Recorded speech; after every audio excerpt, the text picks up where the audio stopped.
ఇది కేవలం సమాచారంగా మాత్రమే భావించండి. వైద్య నిపుణులను సంప్రదించండి. సో SPF 30 అంటే ఏమిటి? SPF అంటే సన్ ప్రొటెక్షన్ ఫ్యాక్టర్ అని దాని మీనింగ్. సో అదేంటంటే మన స్కిన్ని ఎంత శాతం ప్రొటెక్ట్ చేయగలదు సన్ నుంచి అని. SPF 30 అంటే ఇన్ని టైమ్స్ సన్ స్క్రీన్ లేకపోతే అండ్ ఉన్నదానికి డిఫరెన్స్ ఇన్ని టైమ్స్ బెటర్గా ప్రొటెక్ట్ చేయగలదు అని. సో SPF 30 ఉంటే ఇట్ హెల్ప్స్. అంటే ఇప్పుడు మీరు బయటకు వెళ్తున్నారు అనుకోండి, మీకు అయ్యే డ్యామేజ్ని ఒక 30 టైమ్స్ తగ్గిస్తుంది.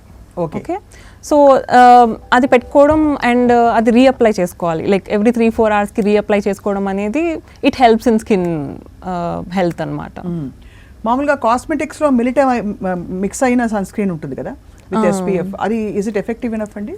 అది అంత హెల్ప్ అవ్వదండి. అంటే డెఫినెట్గా కాస్మెటిక్స్లో ఉండేది ఏంటంటే time being in that place వాళ్ళు they also added sunscreen, అంతే. అదొక ఇంగ్రీడియంట్ లాగా పెట్టారు, బట్ వేరే ఇంగ్రీడియంట్స్ కూడా ఉంటాయి.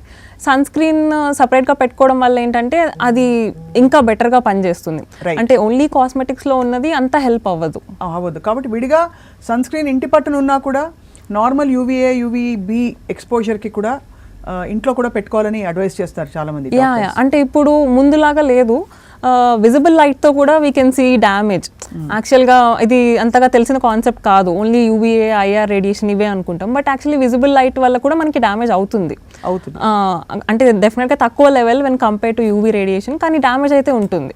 సో దాన్ని ప్రివెంట్ చేయడానికి సన్ స్క్రీన్ పెట్టుకోమంటున్నాం. Right. And so finally doctor Bhavana, healthy స్కిన్కి మీరు చక్కటి చిట్కాలు చెప్పారు. But is there something that we can do, అంటే టు స్టాప్ యువర్ ఏజింగ్ అని యాడ్స్ చూస్తూ ఉంటాం. నిజంగానే is it possible to stop ageing? అంటే రెడ్యూస్ చేయొచ్చు, స్టాప్ చేయలేం, కానీ తగ్గించవచ్చు. డైలీ రొటీన్లో రెటినాల్ అని మీరు వినే ఉంటారు, యాంటీ ఏజింగ్ ఉన్న వాటిల్లో అయితే ఇప్పటి వరకు రెటినాల్ చాలా బాగా పనిచేస్తుంది. రెటినాల్ ఎలా పెట్టుకోవాలి? అది డైలీ నైట్ అప్లై చేసుకోవాలి, ఫేస్ క్రీమ్ లాగా చిన్న చిటికెడంతా తీసుకుంటే సరిపోతుంది మనకి ఫేస్కి అంతా.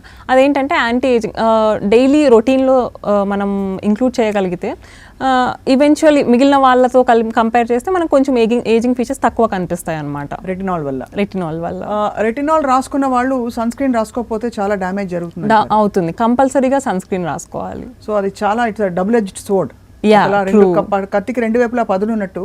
ఎందుకంటే డర్మటాలజిస్ట్ చాలా మంది రెటినాల్ రాసుకున్నప్పుడు తప్పనిసరిగా, అలాగే వైటమిన్ C రాసుకున్నప్పుడు కూడా తప్పనిసరిగా సన్ స్క్రీన్ వాడడం అయితే చాలా అవసరం అంటున్నారు. మామూలుగా ఉండే ఈ బట్టలు డూ దే ప్రొటెక్ట్ అండి ఫ్రమ్ UVA UVB? మన బట్టల్లో అంటే ఉంటుంది డెఫినెట్గా ప్రొటెక్షన్ ఫ్యాక్టర్ అయితే ఉంటుంది. Like white clothes are less protective, ఎందుకంటే అవి అబ్జర్వ్ చేసేసుకుంటాయి. అందుకని అంటే ఉంటుంది, కానీ నాట్ సో ఎఫెక్టివ్. ఇప్పుడు మీరు సన్ స్క్రీన్ ఇప్పుడు ఫేస్కి స్కార్ఫ్ కట్టుకుంటున్నారు కాబట్టి సన్ స్క్రీన్ పెట్టక్కర్లేదు అంటే కుదరదు అనమాట. బట్ ప్రొటెక్షన్ అయితే ఉంటుంది. మీరు చూసే ఉంటారు బట్టలకి ట్యాన్ లైన్ తెలుస్తుంది కదా మనకి. సో ప్రొటెక్షన్ అయితే ఉంటుంది, but you can't substitute that for sunscreen అనమాట. అండ్ సన్ స్క్రీన్ మామూలుగా మెడకి ఆల్ ఎక్స్పోజ్డ్ ఏరియాస్కి రాసుకోవడం బెటర్ అండి?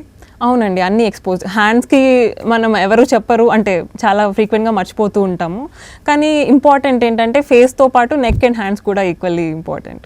రైట్. అండ్ దీన్ని చాలా కొంచెం ఎక్స్ట్రీమ్ లెవెల్కి తీసుకెళ్తే చాలా ఎక్కువగా ఒకవేళ మనకి డ్యామేజ్ జరిగితే sun damage, what does it cause అండి? అంటే సన్ డ్యామేజ్ వల్ల చాలా వచ్చే డిసీజెస్ అనేవి ఉంటాయి, అనార్థాలు. సో అంటే కొన్ని టర్మ్స్ ఉంటాయి అనమాట, ఇట్లా సెబోరిక్ కెరటోసిస్ ఇలాంటివి అంటాము, కానీ అవన్నీ మైల్డే. ఉన్న వాటిల్లో సివియర్ అంటే స్కిన్ క్యాన్సర్ కాజ్ చేయవచ్చు, స్కిన్ క్యాన్సర్ కూడా రావచ్చు దానివల్ల. కాబట్టి ఇప్పటి కాలమాన పరిస్థితుల్లో డెఫినెట్గా I think very very important healthy food తీసుకోవాలి, చర్మాన్ని ఆరోగ్యకరంగా, because it's the biggest barrier మన ఇంటర్నల్ ఆర్గన్స్కి కూడా. సో తప్పకుండా దాన్ని చాలా జాగ్రత్తగా చూసుకోవడం అవసరం అంటారు. డాక్టర్ భావన, థ్యాంక్ యూ సో మచ్. చాలా useful and user friendly information ఇచ్చారు ఇవాళ మా సాక్షి ప్రేక్షకులకి. Thank you. నమస్కారం అండి.